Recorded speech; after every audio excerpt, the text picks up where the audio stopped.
Hi, this is Dennis with Second Chance Tackle. In for a little treat today. I'm going back in the time machine.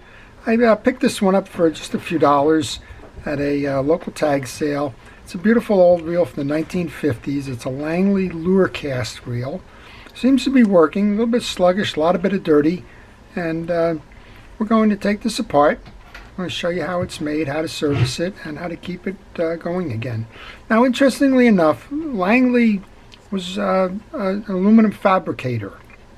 That's the company. It was out in California, and during the war it was doing a lot of things for planes with aluminum. And post-war they decided they were going to get into the fishing reel manufacture, and they did that for about 10 years or so, and then I believe they sold the company to Zebco, and Zebco wanted Langley for the spinning reels, and wasn't that far after the sale that they discontinued the bait casters under the Langley name, and they started making the spinning reels under the Zebco name. So just a little bit of background and history. You can see it's an aluminum spool, beautiful aluminum handle knobs, and overall this reel is in pretty good condition other than the pitting on the spool and the dirt that's gone by. So we're going to take the exterior pieces off. I'll show you how it's made inside and how to service this. And while I do that, I want to thank our first responders and essential personnel for everything that they've been doing during the pandemic to keep us safe. I really do appreciate your efforts day in and day out in fighting the disease and the consequences of that, and it really is appreciated. Thanks. All right, this can be done either by a screwdriver, a wide blade screwdriver, or in this case a 3/8 inch wrench. Yep, it's an American company. It was in the 40s, and they didn't convert everything to metric. They're still doing American sizes and widths on the nuts and bolts. All right, so we can see that we've got a lot of grease and grime and junk and the like on this, and some of the finish is worn off, but not terribly. There's a little bit of corrosion here. That's kind of to be expected. All right, so we took the handle off. Looking for the attachments now. I know I have 2 attachments here, 3. So there's 3 screws that have to come out in order to remove the side plate. Probably have to remove those bridge screws too, but let's just go. I haven't picked out a schematic for this. I probably can find this one. Orca, the Old Reel Collectors Association, is something that you should join if you appreciate these old reels. And one of the things that they do is they have a good library of reel schematics in there, and sometimes reel histories and other things as well. So if you're interested in that, go check the Orca site out. Okay, so we were able to take that off, and you can see underneath we just got a bunch of dried grease and like. That was evidenced by what's been kind of leaking out here in the panels itself.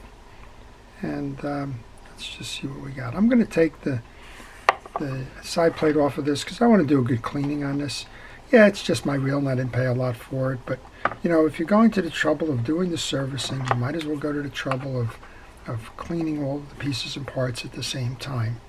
And I like these are kind of fun reels. Nobody really fishes with them that much anymore, but I like to, from time to time, string them up and go take them to a pond and just kind of pretend that I'm back in the 1950s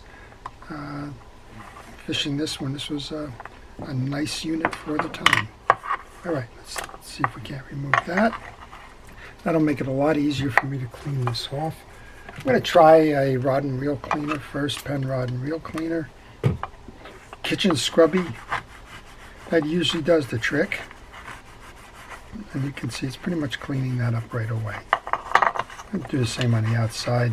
The outside has got a metallic finish on it, nice little cherry red finish. And you'll notice that when I took those side plate screws out, I laid them all on the table there. I wanted to make sure that all those side plate screws were the same dimension. And usually I'll put them into a parts tray. I have a parts tray off camera here where I've put the other pieces. And this time around I'm thinking I'm going to put that right back on, so I'm not going to spend a lot of time there. All right, here's your worm drive. The worm drive is actually from the other side. It's driven off of this side plate here. Just want to make sure that we're clean again, just like the other ones. And again, if you take that side plate off, you can pretty much clean this up nice and easily without knocking your knuckles around on the side posts and the like. I'm just going to check for operation. We saw that it was working fine before. We can remove the assembly and get some of the dried grease out of here as well. I'm going to use a cotton swab for that. And if it's not cleaning up, if it's not coming out easily like it is here, go ahead and flood that with a penetrating oil as a degreaser. That will help you get the old dirt and grease out as well. Okay, we can go ahead and put this back in now.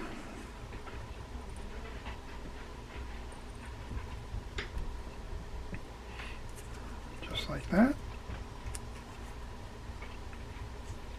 And we'll just put a little bit of oil on that just to keep that fresh. Okay, I want to get this side before I close it up. We'll do the same thing. This time I'm going to put the rod and reel cleaner right onto onto that towel itself, or onto that little kitchen scrubby there. Again, so much easier to do it off.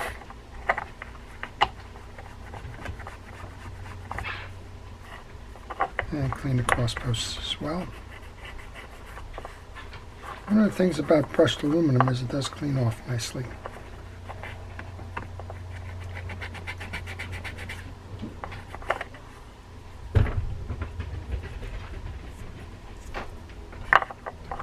Alright, just a little bit more here.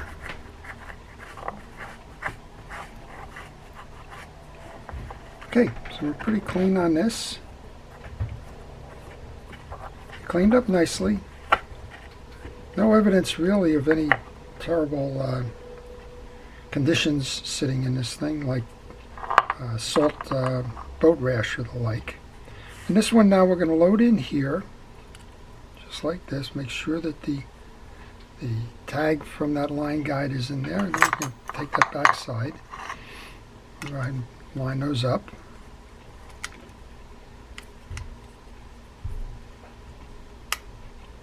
And then we'll just get those screws.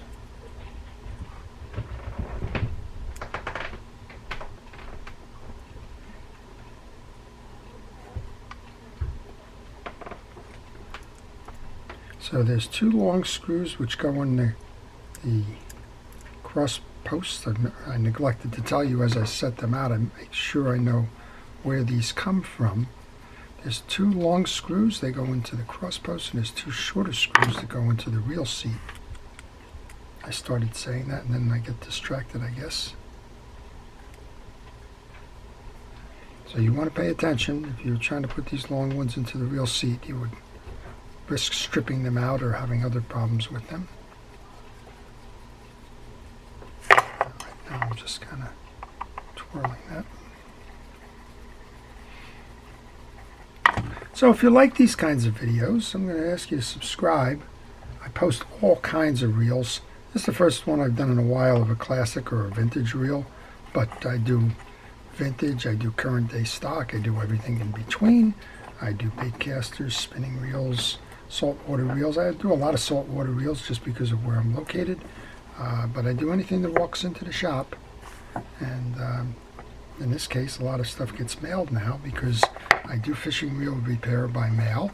And if you have a reel that you would like serviced, you can always contact me using the email on the business card that follows. Okay, with the body side complete, let's turn our attention then to the gear side. There's two screws that we need to remove to make this one work. And they're opposing each other on that side. That's going to release the bridge. Now you want to take pictures along the way. If you're not confident in what you're about to see, then always take the pictures. That way when you go to remove it, if anything kind of jumps out, you can see where you're going. Alright, so this is our gear side then. We got a lot of dirt and grease in there, so we're going to use a penetrating oil to try and loosen some of that up. We're going to use a paper towel and some. This is why this one was performing poorly. It's got a lot of very thick congealed old greases on here. I would bet that this reel has not been serviced in at least a decade, if not more. And that's probably why it turned up for sale. Somebody probably just had it laying in a garage or in a cottage or in a shed or something and just wondered what in the world it was doing there and decided to ask a few dollars for it, and there you go. It's all about giving a reel a second chance here. That's what we're trying to do. All right, a lot of elbow grease and scrubbing. I'm just using the paper towel. If I use the little kitchen scrubber, it probably moves it along a little bit quicker. Don't use anything very aggressive. It is a painted surface here. You don't want to go scar that up. All right, looks like we're in pretty good shape there. All right, so the case is cleaned up there. There might be just a little bit of residual grease, it looks like, hanging around this little pivot point here. So let's go ahead and take care of that. And we want to make sure that we get some grease in there after we've taken the old stuff out. So let's go ahead and do that.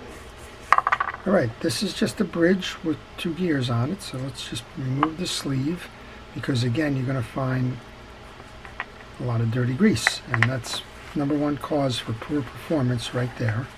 So again, let's see if we can't get that off. So there's no question about why this reel was so sluggish.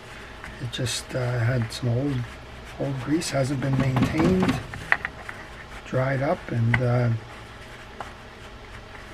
then it's kind of trying to run in mud, right? It doesn't work, right? It's not as efficient as it could be.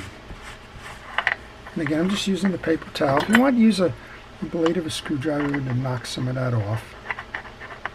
This is a little bit shellacked in addition to congealed here, so don't be afraid. Just be careful with it. There's also 2 big piles of grease on these little shafts, so we can go ahead and get that out. So you can generally tell where the condition of the reel came from just by looking at the dirt and the like. In this case, this is just old grease. And this WD-40 or penetrating oil, it does a nice job of breaking up that old grease. This is an aluminum frame on the bridge as well. Alright, so we've taken care for the most part of getting that old grease out of here. Just a little bit more here to clean that up. There we go. Nice and clean. I'm going to grab that gear that's going to drive the worm gear. We're going to make sure we get grease on that. You want to get it both on the teeth of the gear, and you want to get it on the stud, which rides in here. Now, if you didn't remember that it rode in here, you would have looked at a picture, and that would have shown you how that works. Back end of this has got just a little bit of grease on it as well. So let's go ahead and do the same thing here. So sometimes folks ask me what's the most common cause of failure in a reel, and it's usually lack of grease. And the second one, interestingly enough, is usually too much grease.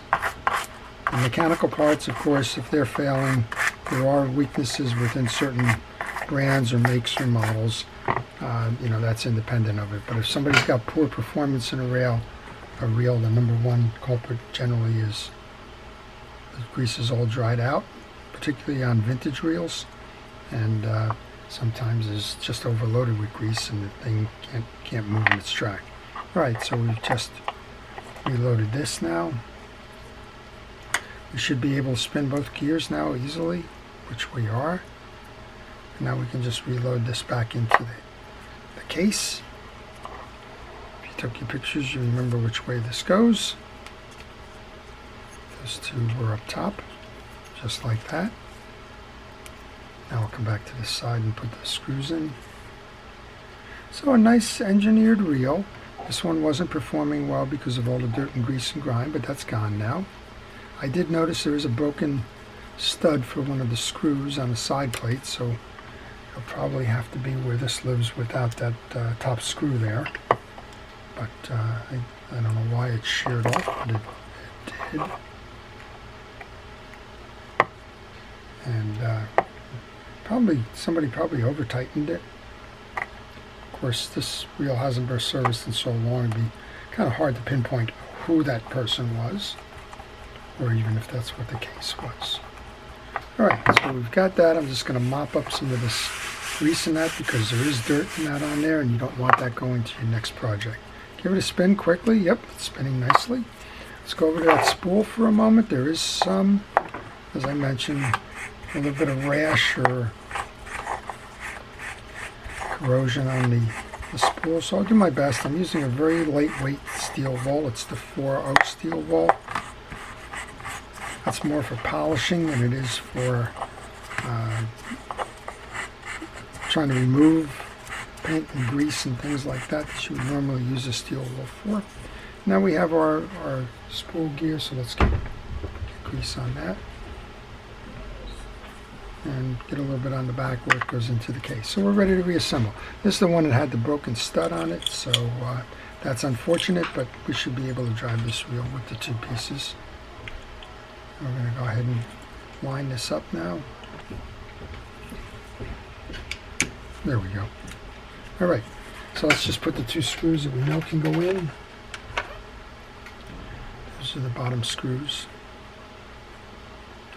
I'm going to have to try and find a longer reach screw, because it does look like there's a little bit of a tap hole there, but it's deeper. So the screw that was nested in there up top, when we removed that, the piece just fell out. So we'll have to come back to that and see if we can't find a replacement screw that can reach. Okay, for the sake of this demonstration here, know that there's a third screw up top. We'll take our cap now, take our 3/8 wrench to tighten it up, and we'll give it a drive. Look at that. What a difference. What a difference. Just like that. Thing is screaming. So that's it. That's your Langley Lurecast. This is what's called the knuckle buster reel. When you would go to throw this reel, that handle's going to continue to move, so don't think that something's wrong with that. It happens on a lot of reels, but it's nothing that's an issue. The only thing I would change now is just a drop of oil in each of the handles. Again, I'll go back and find a longer reach screw for that top one. But this is a nice little reel, and I think I'm still going to put line on it. I don't think that missing that screw is going to be the hardest thing to do at the moment. I don't think it'll impair performance, and I do think that I'm going to be able to give this a test and see how the old timers played with this reel. So I hope you've enjoyed it. This is Dennis with Second Chance Tackle. Have a great day.